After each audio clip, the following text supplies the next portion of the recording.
A maior diferença que a gente tem está realmente na característica que aquele queijo desenvolve. Né?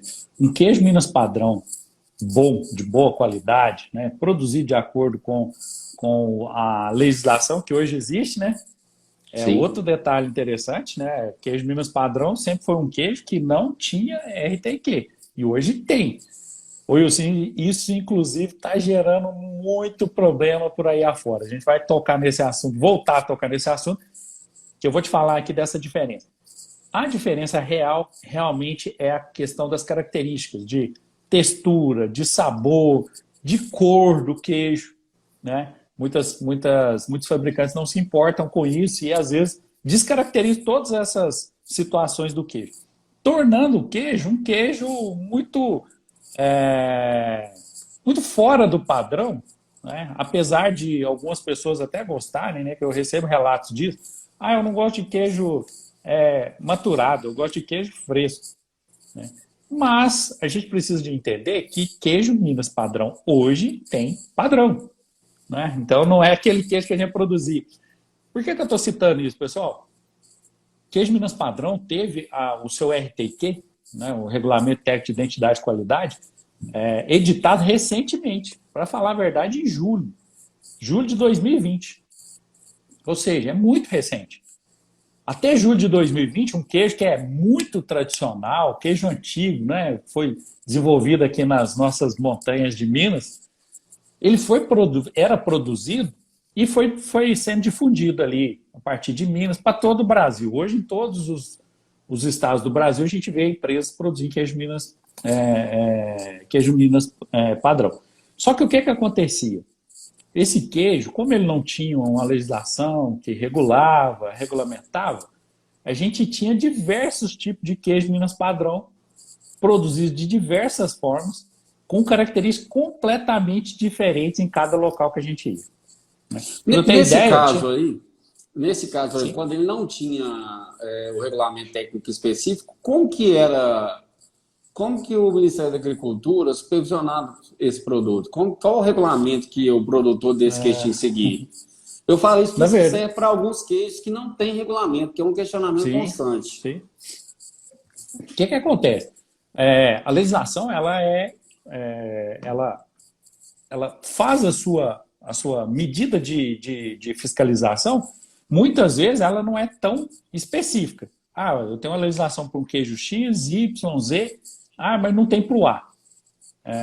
E é difícil, né, pessoal? Porque a gente tem queijo aí, diversos tipos de queijo, específico de cada região.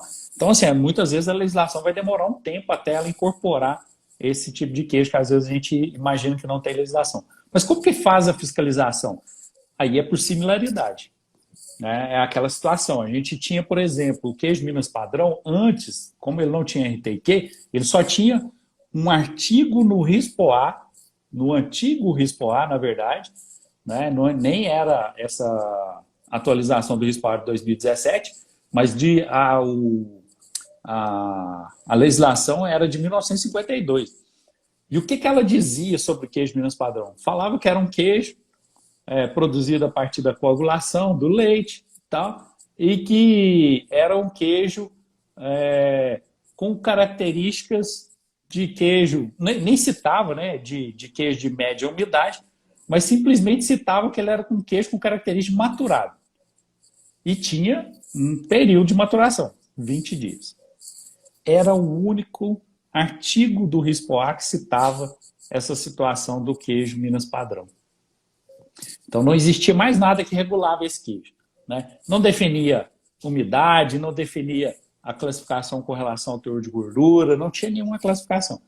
Isso gerou, né, o que a gente via no mercado aí, vários tipos de queijo que a gente imaginava que seria queijo Minas padrão, mas que teriam características completamente diferentes um do outro. Né? Queijos assim, com teor de umidade muito alto e queijo com teor de umidade muito baixo. Isso era a primeira situação. Teor de gordura variando estrondosamente. Cada queijo, né, num teor, às vezes mais baixo, às vezes muito alto, mas uma variação muito grande. Só que outro detalhe que a gente percebia era a falta de maturação desse queijo. Né? Apesar do RISPOA, na época, citar essa situação dos 20 dias, isso basicamente não era muito cumprido, não. A gente tinha queijo Minas Padrão aí sendo comercializado aí após 2, 3 dias de produzido, um queijo totalmente fresco. A diferença com o queijo frescal é que o queijo frescal tinha sido pressado e o Minas Padrão tinha sido pressado e colocado fermento. Mas se não fosse isso, era um queijo frescal. Eu ainda vejo ainda esse tipo de queijo, Ainda tem no mercado. Infelizmente, né? cara. Infelizmente. Por que a gente fala infelizmente? Porque isso não é queijo Minas Padrão, né? É um outro tipo de queijo. Não quer dizer que está errado, é outro queijo. Mas não pode ser classificado como queijo Minas Padrão. Desqualifica tudo aquilo que tem de tradição do queijo. Né? Por isso que, agora em julho de 2020, né, depois de muito tempo, né, que esse queijo é produzido aí há mais de 100 anos aqui no Brasil, ele passou a ter a sua legislação própria, né, o seu regulamento técnico de identidade e qualidade. Então isso é o que realmente diferencia um queijo Minas Padrão mediano com um queijo Minas Padrão de qualidade. Você consegue perceber essas características do queijo, principalmente pelo fato do processo de maturação ser obedecido.